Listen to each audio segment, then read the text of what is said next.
balance each other very, very well. I would say so. And I enjoy that because I have another game that I've started running, and we've got a love triangle and then an ace character, and one of the people in the love triangle hates the ace character. I'm like, Oh no! Whoa. this is a powder keg, and there's gonna be one day where I just like take my match and drop it. That's interesting. I think because during our session 0, we kind of explicitly laid out that none of us were super interested in any kind of romance. So it just never came up. And we even changed some of the relationship questions because the Doom, edgy little creation that it is, has a relationship question that's like, you'd love to kiss blank before your Doom comes. And I'm like, Marcus doesn't want to kiss people. He wants to figure out who he is. It's like, who is my daddy? Yeah, like not like, who am I? What does that mean? Am I really a phoenix? Like, what is all this? He doesn't have time to kiss people. That might be like a problem in and of itself that he doesn't have time to kiss people, but that's not what this game is about.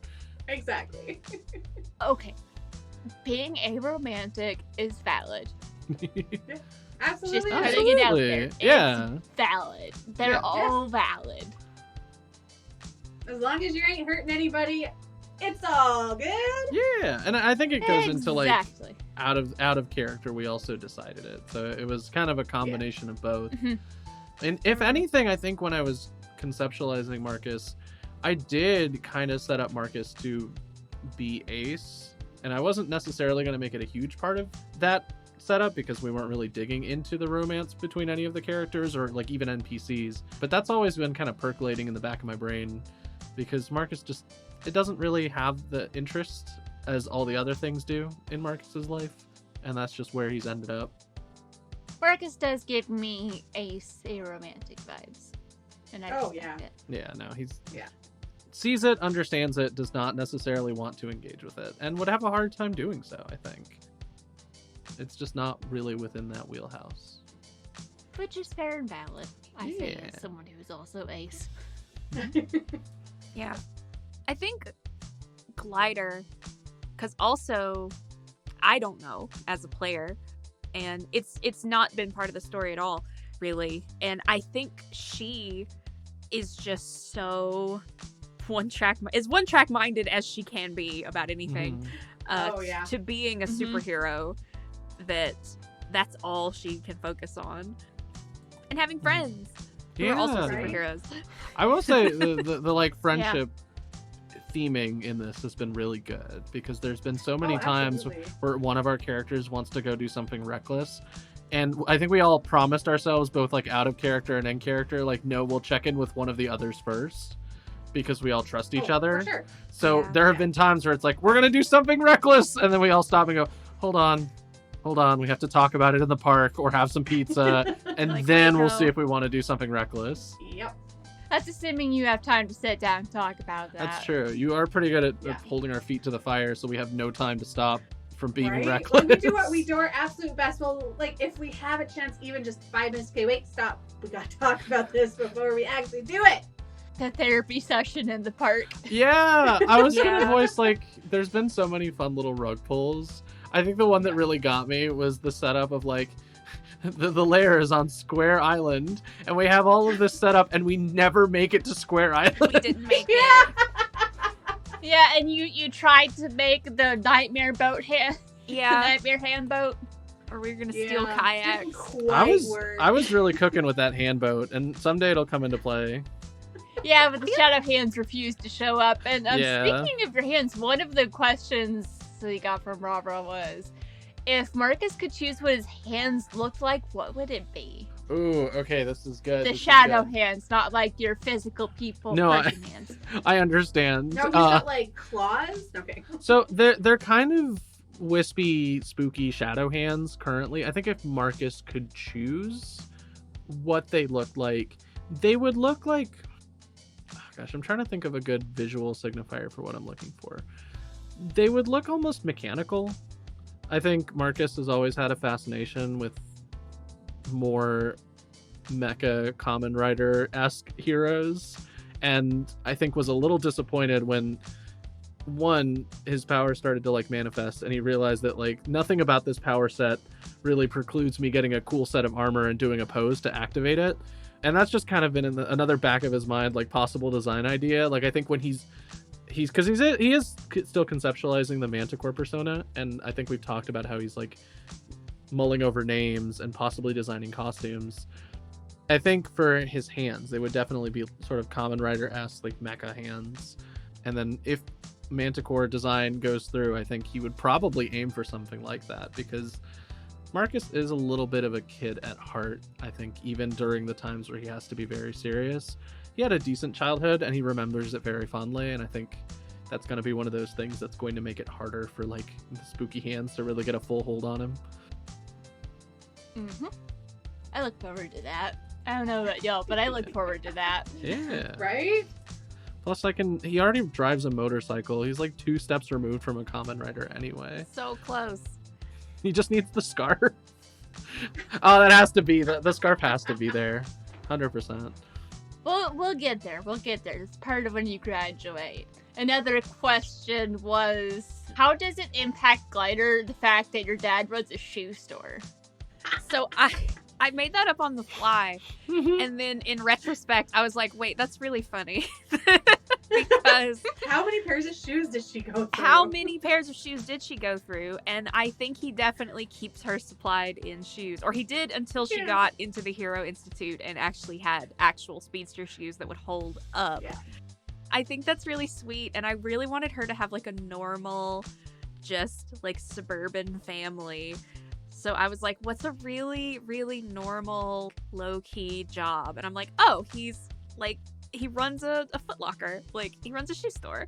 And I just think that's really sweet. And it does have implications because she probably, I don't want to say she was stealing shoes for a while, but maybe she was just going through them with her TCBY money really fast.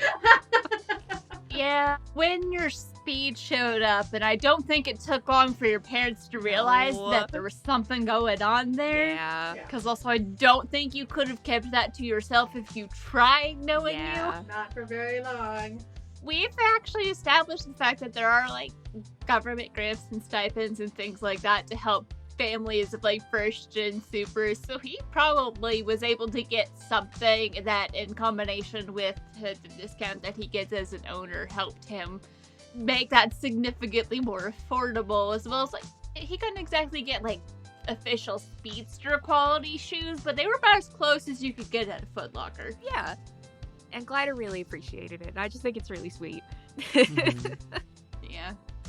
We've had some interactions with your family and seen how, like, their reaction to your being a superhero and going to the Institute has changed over time. What are some things you're looking forward to exploring in or around that in the future?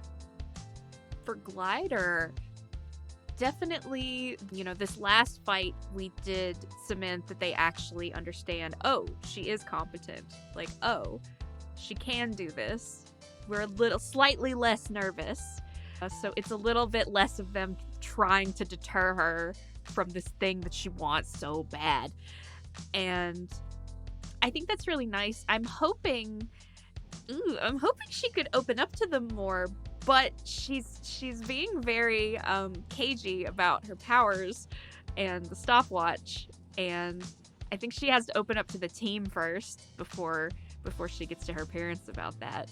But hopefully we can have some good growth in season 2, maybe, if the Yeah. dice want us to have that. Yeah, assuming the dice allow. Yeah. Mhm. Or she'll just keep lying to everybody. I mean, you did make an agreement to not hide things from each other or lie to each other. But moving on, another question we got was, what was Scarlett's first tattoo? Or what's Madigan's first tattoo? That's a good question. Well, Madigan, tech stuff, she's obviously a gamer. So I'm sure many of you guys know the Kingdom Hearts game. Her very first one, she snuck out when she was 16 and got the little heart with the crown tattooed on her wrist. Nice. Ah. It's her favorite game. Absolute favorite game. I'm pretty sure we've established that Marcus and Bethany don't have tattoos, but if your characters could get one, what do you think they would get? Oh gosh. Honestly, Glider would probably get her symbol, the like G with the speed lines, which would be a really bad idea that she wouldn't realize. She could just be a really big fan Yeah. of Glider. She wouldn't realize that was probably a bad idea until after it was already done. But with her speedster metabolism, I don't know if she can get tattoos. I don't know if they would last, but she'd probably get something like that. There's a way. Yeah. There's a place you can go. Super ink. That, or it would be something like the Major Molly mallet symbol, like the M in the mallet or something, stylized. Yeah. Mhm. Which I guess is the equivalent of getting like a Superman S or like a Batman bat. Yeah. So very basic. But, like, As long as you don't get the Phoenix's symbol, it'll Yeah. be fine. Yeah, no, I think that one would be a little strange. That'd be a little weird. It's like, why do you have a tattoo of my dad's symbol? That's just a lot. That's weird. No, Yeah. it's cool. Also, you've seen him without a mask on and t-shirt and sweatpants. Yeah. Like he's a normal dad. What? He's just a regular dad. Just a guy who can, light himself on fire if he wants to. But also likes to just watch baking shows when he's tired. Aw. Yeah. And it's not just any baking shows, it's Great British Bake Off. Oh gosh, what was it? I think it was. Course. I think I was watching the Dropout like Game Changers thing, and I think Brendan Lee Mulligan was like, they shouldn't kick the old people off Great British Bake Off. They should be allowed to stay. So I was thinking about that. I've not actually seen Great British Bake Off. It's I've seen a cute. few episodes here or there. They're pretty good. I put really it on like. in the background while I was cleaning things. I forget what the show is called. It's like one of those cooking competition ones, but they had like one that I episode is burned into my brain, where they had to like a key component in the meal they had to make was cheese, or like they had to use cheese in their meal, and one of the judges was like a cheesemonger, like someone who sells cheese, like that's his job, and all of his criticism for all of the dishes was like, there's not enough cheese in this. And I go, I don't think he knows how to talk about anything else in the dish. Well, that's the main item. Was it the show where it's like there's like 4 main items in a basket and you have to include it in Chops. the meal? I think Chops. so. Yes, that's the name. Yes. I couldn't remember the name. Not enough Yeah. cheese. That's a fun one. I love Chopped. It's Never The great. Phoenix also loves Chopped. If Madigan was to watch a cooking show, she likes the seasonal, like the Halloween episodes where they have to make like cake combined with jack-o'-lanterns combined with sugar candy and all that kind of stuff. She likes the crazy ones. They're awesome. They are so much fun. So the tattoo question, I don't think Marcus has any. Oh. But What would he get though? oh gosh, knowing Marcus, I think he would get. That's a good. Would you That's a get good. the I think Phoenix? no, he wouldn't get the Phoenix. He's not. That's weird. Like really 2 cool black mechanical hands. Ah, gosh, I don't think he would get tattoos. I think he's a little bit too indecisive. So unfortunately, now that I've been forced to think of the question by my own decisions. I feel at some point our characters should like talk about like a group tattoo and get like what the Yeah. Avengers did. Yeah. Yeah, and, that'd be like, fun. Make one all up together. Yes. Speaking of comics, what are some comic books and stories that you all have been drawing inspiration from in your character stories? Definitely. Yeah, she becomes Batgirl eventually. Yeah. Oh, But yeah. in her early incarnation, she's just like a motor mouth, like hyper little teen girl superhero, and everyone's like, "Wow, Stephanie you just Brown. yeah, Stephanie, like Stephanie's Mhm. early appearance Yeah. incarnations," and I just really liked that energy, and I thought that would be very fun to play. I wasn't expecting Glider to have as much anxiety as she's ended up having. The dice have a story to tell, and it's Yeah, you're like- insecure. She's chronically insecure thanks to the dice. I like playing really like genuine and earnest characters, and what more than a superhero who wants to be a superhero? and who loves the world and the job. And I really liked that. And it's been very fun. I've talked to Jess about this because you were like, what costume elements do you have on Kid Phoenix? And I was like, that's a good question. On paper, I think when we started this game, and Brianna was like, oh, we're going to do superhero stuff. And I was like, oh, heck yeah, I love superhero stuff. Don't ask me to... I don't like all superhero things. I don't want this to turn into like, I enjoy the Marvel Universe, because I stopped enjoying that in 2019, except for like maybe one or two things. But I think I based a lot of Marcus on Young Justice Season 1 Superboy, who is the clone child of Lex Luthor and Superman, as he eventually finds out, because it's not enough to have two dads that are one dad that's confused about the whole situation. You get to have two.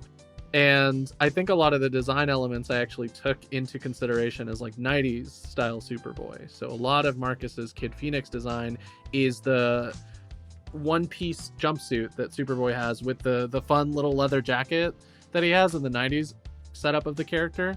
So I took that as like kind of my main inspiration.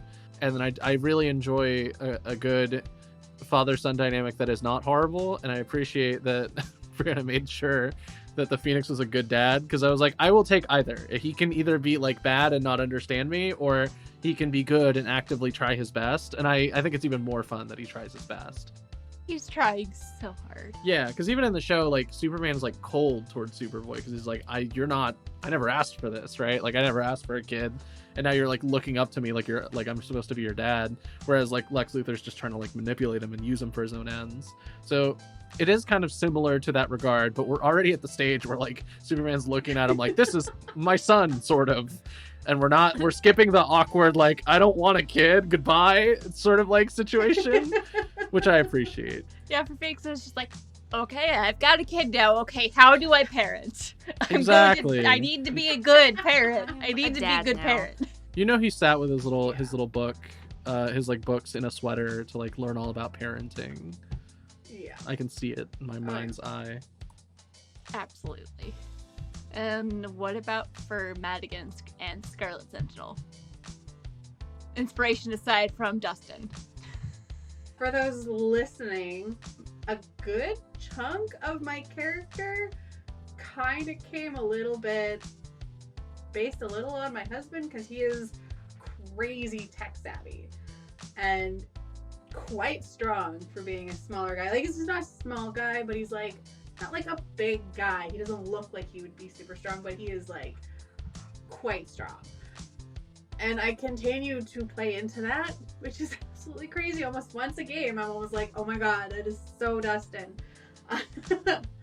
But if we're going hero route, I would probably say on the strength side of things, like not crazy with strength. Like, I'm pretty strong. Like, at the beginning, I was pushing like 700-pound like weights around, but like a little Jessica Jones.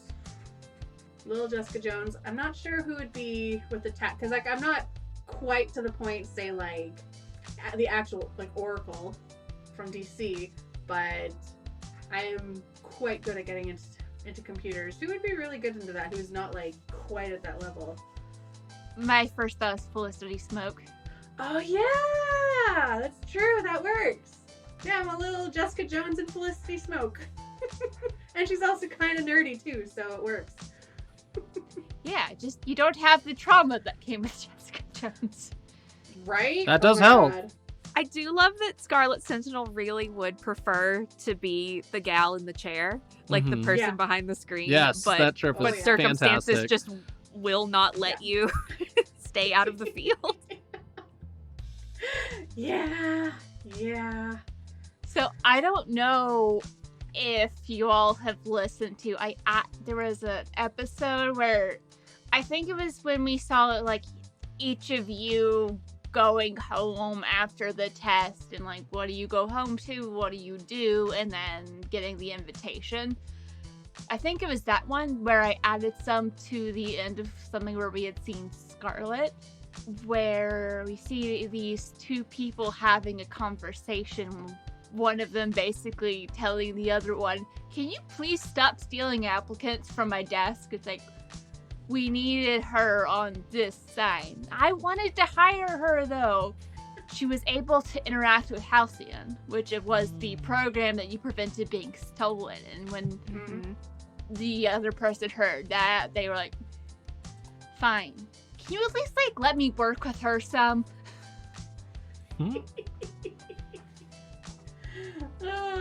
Yeah, no, Madigan's dream was still up behind a computer somewhere. Yeah, Madigan doesn't know how close she was to being hired into the tech division. Yep. Starting out in this, she was very reluctant. Very, like, if we're going by any of the incarnations of Jessica Jones, it'd probably be the Marvel's show Jessica Jones. Not the drunk aspect, but she's just like, oh, fine. Fine, I'll do it. Very, very reluctant to actually go and do something. All three of your characters have changed quite a bit over the... It's probably been 2, 3, maybe going on 4 months since you had that first test to join the Hero Institute.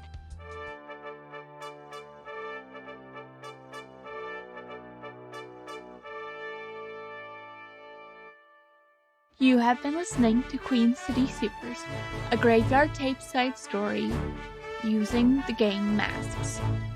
Masks: A New Generation is a superhero role-playing game in which a team of young heroes fights villains, saves lives, and tries to figure out who they are.